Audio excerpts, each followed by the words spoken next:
आज की कहानी सिर्फ एक स्टोरी नहीं, एक सच है जो रात में सुनोगे तो नींद नहीं आएगी। नमस्कार दोस्तों, स्वागत है आप सभी का हमारे YouTube चैनल में नाइट टेल्स में। मेरा नाम अमित है। मैं आज ऑफिस से आया तो मुझे मेरी पत्नी का फोन आया कि हम सब शादी में जा रहे हैं। मेरे माता पिता और पत्नी तीनों एक शादी में गए थे। मैं घर पहुंचा, पड़ोस से चाबी लेकर मैंने गेट खोला। खाना मैं बाहर से खाकर आया था। मैं कपड़े बदलकर अपने बेड पर बैठकर एक किताब पढ़ने लगा। घर पर किसी के न होने का सबसे बड़ा फायदा यही होता है कि आप शांति से एक किताब पढ़ सकते हैं। मैं किताब पढ़ ही रहा था कि मुझे खिड़की पर कोई साया दिखाई दिया। इतनी रात में कौन आ सकता है? कहीं कोई चोर तो नहीं जो बंद घर समझकर चोरी करने की फिराक में हो? मैं यही सब सोच रहा था। फिर मैंने उठकर कमरे की लाइट ऑन की। इसके बाद मैं खिड़की के पास गया और चिल्लाया, कौन है वहां? लेकिन सामने से कोई उत्तर नहीं आया। तो मैंने डरते डरते खिड़की खोलकर देखा। तभी मैंने देखा एक आदमी बाहर की ओर भाग रहा है। मैं जल्दी से मेन गेट खोलकर बाहर आया, लेकिन तब तक वह काफी दूर जा चुका था।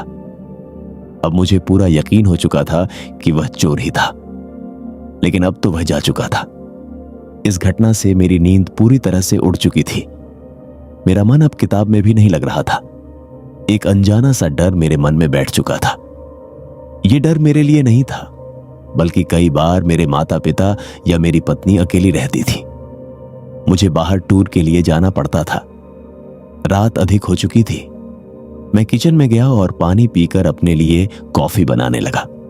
तभी मुझे किसी के चलने की आहट सुनाई दी, जो कि मेरे बेडरूम से आ रही थी। मैंने काफी छोड़कर एक हाथ में लकड़ी का डंडा उठाया और बेडरूम की तरफ गया, लेकिन वहां कोई नहीं था। मैं पलटकर जाने लगा। तभी मैंने देखा कि जो किताब मैं पढ़ते पढ़ते उल्टी रखकर गया था, वे सीधी रखी थी और उसका पहला खाली पेज खुला था। उस पर लाल रंग से कुछ लिखा था। मैंने पास जाकर देखा तो उस पर लिखा था, मैं तुम सबको मार दूंगी।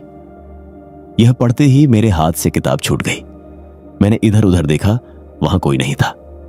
वह खिड़की अब भी खुली थी, जिसे मैंने ही खोला था। मैंने जल्दी से जाकर खिड़की बंद कर दी। मेरे दिल की धड़कन बहुत बढ़ गई थी। मैंने पलंग के नीचे, अलमारी में हर जगह देखा, लेकिन मुझे कोई नजर नहीं आया। आखिर यह किसने लिखा और क्यों? यही सब सोचकर मैं घबरा रहा था। मेरे हाथ पैर ठंडे पड़ गए थे। मुझे एक बार लगा कि यह मेरा वहम होगा, लेकिन किताब सामने थी और किसी के चलने की आहट मैंने खुद सुनी थी। मैं जल्दी से किचन में गया और अपनी कॉफी उठा लाया। फिर बेड पर बैठकर कॉफी पीने लगा। कॉफी पीते पीते मैंने किताब उठाकर उस लिखे हुए को हाथ से छूकर देखा। मेरे हाथ से कॉफी का मग छूटकर फर्श पर गिर गया। मैंने जैसे ही उस लिखे हुए पर हाथ फेरा, मुझे एहसास हुआ कि यह तो किसी के खून से लिखा गया है, जो कि अभी ठीक से सूखा नहीं था, और कुछ खून मेरे हाथ पर भी लग गया था। मैं जोर जोर से चिल्लाने लगा, कौन है? सामने आओ, कौन मुझे मारना चाहता है? लेकिन कोई जवाब नहीं मिला। मैं थक कर पास पड़े सोफे पर बैठ गया। मैंने सामने दीवार पर लगी घड़ी की ओर देखा। उसमें 3 बज रहे थे। मैं घबराकर इधर उधर चक्कर लगा रहा था। इसी तरह सुबह के 5 बज गए। बाहर थोड़ा दिन निकल आया। मैं बेड पर आंखें बंद किए लेटा था। तभी फोन की घंटी बजी। दूसरी ओर मेरी पत्नी थी। सुनो जी, हम निकल चुके हैं, बस 1 घंटे में घर पहुंच जाएंगे। मैंने फोन रखकर जल्दी से काफी का मग समेटा, फर्श को साफ किया और उस किताब को बंद करके सामने अलमारी में रख दिया। मैं किसी को कुछ बताना नहीं चाहता था। 1 घंटे बाद मेरे माता पिता और पत्नी तीनों आ गए। सभी बाहर सोफे पर बैठकर बातें करने लगे, जैसे शादी में क्या क्या हुआ, कौन कौन आया था। मैं बेमन से सबकी बातें सुन रहा था। तभी मेरी मम्मी ने मुझे टोका, क्या बात है अमित, कुछ परेशान दिख रहा है? तेरी आंखें भी लाल हो रही हैं। क्या रात को सो नहीं पाया? मैंने मुस्कुराते हुए कहा, नहीं मम्मी, ऐसी कोई बात नहीं है। मैं रात देर तक किताब पढ़ता रहा, नींद नहीं आ रही थी। मेरी पत्नी आशा ने कहा, मैं सबके लिए चाय बनाकर लाती हूं, फिर आराम कर लेना, आज तो आपकी छुट्टी है। मैंने हां में सिर हिलाया। आशा चाय बनाने चली गई। मेरी मम्मी अपने कमरे में जाकर बेड पर लेट गई। मुझे मौका मिल गया। पापा से बात करने का मेरे पापा ज्ञानचंद जी बहुत समझदार इंसान थे। उन्होंने बहुत तकलीफें उठाई, लेकिन कभी हार नहीं मानी। मैं अपनी हर बात अपने पापा से शेयर करता था। मैंने पापा को सारी बात बता दी और कहा कि वे किसी से कुछ न कहें। पापा कुछ देर सोचते रहे, फिर बोले, मुझे वो किताब दिखा। मैं जल्दी से किताब ले आया। पापा ने किताब को खोला, लेकिन ये क्या, उस पेज पर तो अब कुछ भी नहीं लिखा था। यह देखकर पापा बोले, मुझे लगता है ये तेरा वहम है। मैं कुछ समझ नहीं पा रहा था। कुछ देर चुप बैठकर मैंने कहा, नहीं पापा, ये मेरा वहम नहीं है। ये देखा, वो खून के दाग अब भी मेरी उंगलियों पर लगे हैं। मेरे पापा ने मेरे हाथ को गौर से देखा। अब उन्हें यकीन था कि मैं सच बोल रहा हूं। उन्होंने कहा, तू चिंता मत कर, तैयार हो और मेरे साथ चल। इसी बीच आशा चाय लेकर आ गई। हम तीनों ने चाय पी। इसके बाद मैं तैयार होकर पापा के साथ बाहर निकला। हम गाड़ी में बैठकर पापा के बताए पते पर चल दिए।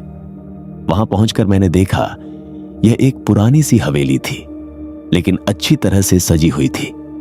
पापा जैसे ही अंदर पहुंचे, एक बुजुर्ग से व्यक्ति ने आकर कहा, अरे भाई ज्ञानचंद, आज अचानक बहुत दिनों बाद आए। पापा उनके गले लग गए। मैं कुछ समझ नहीं पा रहा था। फिर पापा ने कहा, वो अब फिर से मुझे धमकी दे रही है, मेरे बेटे को धमका रही है। उसे रोकना होगा। कल ये मेरा बेटा अमित घर में अकेला था। वह इसकी किताब पर लिख गई कि वह हम सबको मार देगी।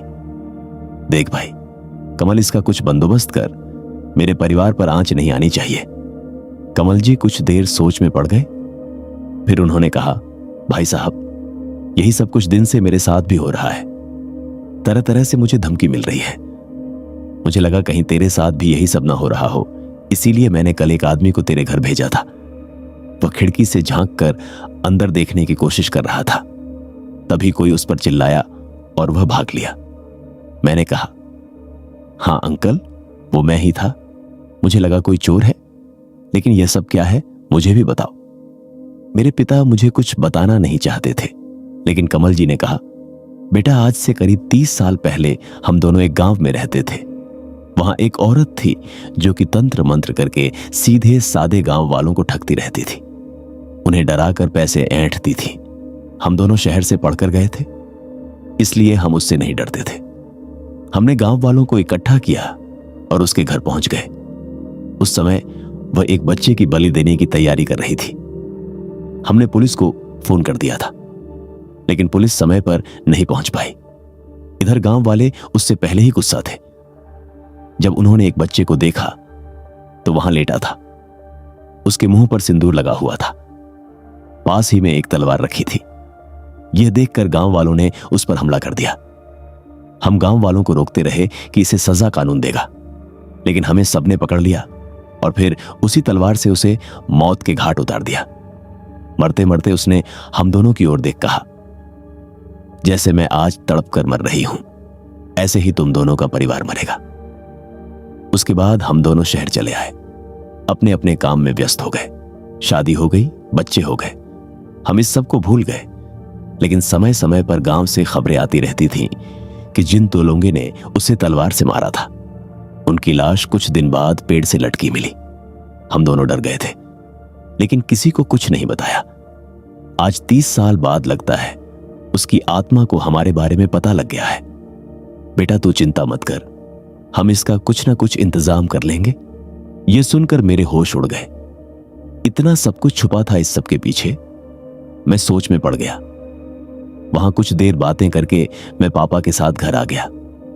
रास्ते में पापा ने किसी को कुछ न बताने की कसम मुझे दे दी थी। अचानक मेरा परिवार इतने बड़े संकट में पड़ गया जिसमें हमारा कोई कसूर नहीं था। यह सोच सोच कर मेरा हाल बेहाल होता जा रहा था। घर आकर मैं सोने चला गया। अगले दिन मैं ऑफिस गया और जाते समय पापा को हिदायत दी कि वे घर पर ही रहें। ऑफिस के सारे काम निपटाकर मैं शाम होते ही घर आ जाता था। रात को जगता रहता था। मुझे अब घर के हर कोने से डर लगता था। चिंता अपनी नहीं थी, लेकिन माता पिता और पत्नी को लेकर मैं बहुत डर गया था।